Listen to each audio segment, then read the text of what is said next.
l'élection de Félix Antoine Tshisekedi à la tête de la République démocratique du Congo. Le peuple a-t-il fait son choix? Messieurs et dames, voilà donc ce qui résume l'actualité du jour, le premier numéro pour l'an 2024. Bonjour, bonne année à vous, chers internautes. Vous avez été avec nous au courant d'une année, l'année 2023. Ça n'a pas été facile, on a relevé les défis. Vous avez été avec nous, vous avez accompagné. 2024, nous sommes là pour vous informer, l'information qui va vous transformer. Restez toujours connectés sur Kivu Morning Post. Vous êtes nouveau, n'oubliez pas de vous abonner et on se retrouve dans la deuxième partie pour ces moments d'échange sur les questions d'actualité.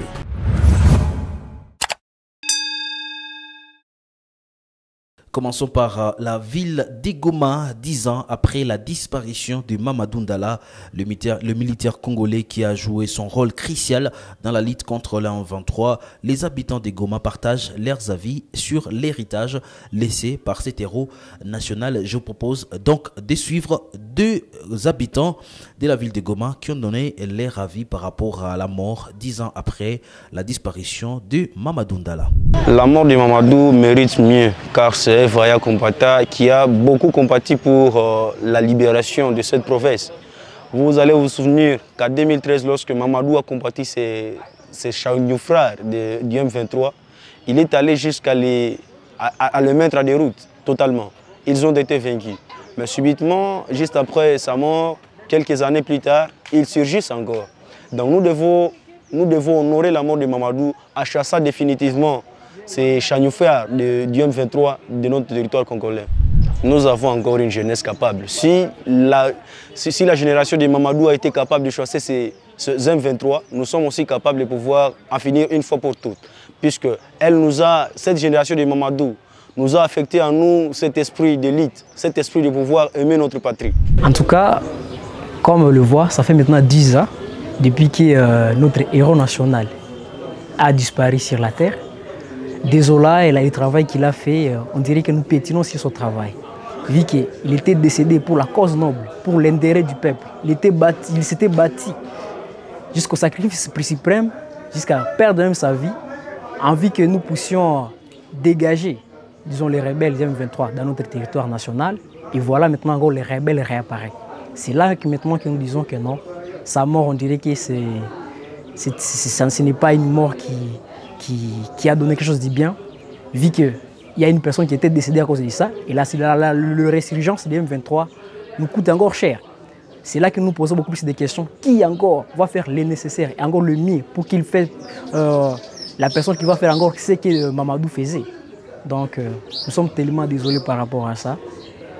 Et nous pouvons dire à ce que l'éveil, en fait, de certaines personnes, des militants, pour qu'on puisse encore combattre les rebelles. Parce que ça fait en fait marre. Ça fait encore des choses qui ça ne nous plaisent pas. Et c'est tellement désolant.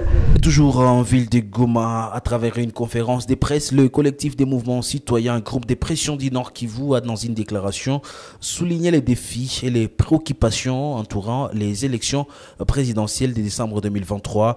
Le collectif des mouvements citoyens, groupe de pression du Nord Kivu, dit prendre acte les résultats provisoires de l'élection présidentielle du 20 décembre 2023, publié par la Commission électorale nationale indépendante. Ici, suivez un extrait de leur déclaration dans cet élément de Kivu Morning Post. Déclaration du collectif de mouvements citoyens et groupe de pression du Nord Kivu après la proclamation provisoire des élections du 20 décembre 2023. Le collectif de mouvements citoyens et groupe de pression du Nord Kivu prend acte des résultats provisoires de l'élection présidentielle du 20 décembre 2023 tels que publiés par la Commission électorale nationale indépendante et salue le sens patriotique de toutes les parties prenantes aux élections effectuées à RDC, non-nation. Un processus démocratique émaillé de multiples irrégularités depuis son lancement. Bref, un parcours sceptique, ça consiste depuis le choix des animateurs de la centrale électorale jusqu'à la proclamation provisoire des résultats publiés par la Commission électorale nationale indépendante, CENI en sigle. Et puis, le mouvement citoyen Lutte pour les changements à RDC Afrique, Lucha RDC Afrique, dit non concerné par la position tenue par les collectifs des mouvements citoyens contenus dans une déclaration rendue publique le mardi. La Lucha RDC Afrique a émis une réponse aussi poignante, soulignant qu'elle n'est pas en aucun cas impliquée par ces allégations et qualifie de manipuler les collectifs des mouvements citoyens. Sur son compte Twitter, on pouvait lire: concernant la déclaration d'un groupe de jeunes manipulés, nous ne sommes pas concernés de près ou de loin par ces hérésies. Néanmoins, nous restons engagés à défendre les valeurs démocratiques de la République démocratique du Congo, entre autres, n'est pas cautionner une vraie parodie d'élection, a déclaré la Lucha RDC à travers son tweet daté du 3 janvier 2024. Et puis la coalition des résistants patriotes Wazalendo félicite le président Félix Antoine Tshisekedi pour sa réélection à la présidentielle du 20 décembre 2023.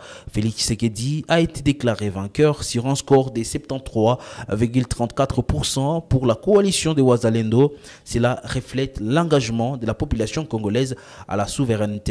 Pour Wazalendo, le score obtenu par Félix Tshisekedi aux élections de décembre 2023 est un score qui pouvait être réalisé par les héros combattants qui sont morts en poursuivant le même but que celui de défendre notre pays, comme Laurent Désiré Kabila, Simon Kimbangu, Kimpa Vita, Mamadou Ndala, Mustafa. Et la liste n'était pas exhaustive. Et puis les chefs d'État, des réactions des présidents africains ne cessent de tomber de partout après la publication par la CENI des résultats provisoires qui ont donné vainqueur le pouvoir à Félix Antoine Tshisekedi avec 73%.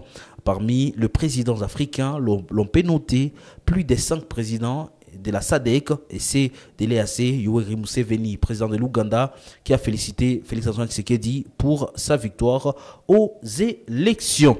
Et ça sera tout, mesdames, messieurs, pour l'actualité du jour, le premier numéro de l'an 2024. Merci à vous de l'avoir suivi.